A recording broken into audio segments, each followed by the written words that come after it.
എന്തായിരുന്നു സോളിഡാരിറ്റിയുടെ വ്യതിരക്തത? എന്തായിരുന്നു സോളിഡാരിറ്റിയുടെ പ്രത്യേകത?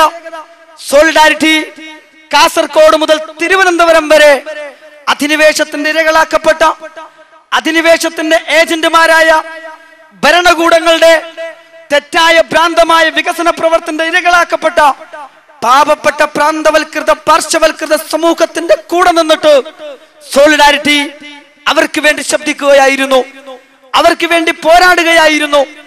ഞങ്ങൾ കേരളത്തോട് പറഞ്ഞു, ഈ വികസനം തെറ്റാണ് എന്ന്.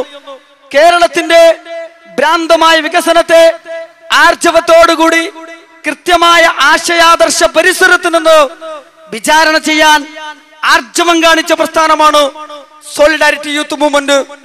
ഞങ്ങൾ ലോകത്തോട് പറഞ്ഞു, നിങ്ങൾ സൃഷ്ടിക്കുന്ന അമ്പരചുംബികളായ കെട്ടിടങ്ങൾ, നിങ്ങൾ തീർക്കുന്ന കൂറ്റൻ എക്സ്പ്രസ് വേകൾ, നിങ്ങൾ സൃഷ്ടിച്ചുകൊണ്ടിരിക്കുന്ന അണക്കെട്ടുകൾ, നിങ്ങൾ സൃഷ്ടിച്ചുകൊണ്ടിരിക്കുന്ന ഭീമമായ വലിയ കോൺക്രീറ്റ് കാടുകൾ, അതല്ല നമ്മുടെ നാടിന്റെ വികസനം.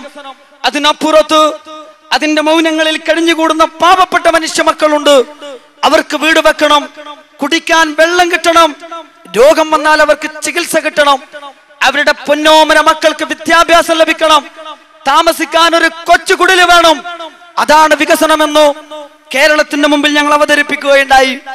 ആ വികസനത്തെ കുറിച്ചുള്ള ചർച്ച, മണ്ണിനും മനുഷ്യനും വേണ്ടി വികസനത്തിനൊരു തിരുത്ത് എന്ന പ്രമേയത്തിലൂടെ പാലക്കാട് വെച്ച് തന്നെ സോളിഡാരിറ്റി യൂത്ത് മൂവ്മെന്റിന്റെ 1ാം സംസ്ഥാന സമ്മേളനം സംഘടിപ്പിക്കുകയുണ്ടായി.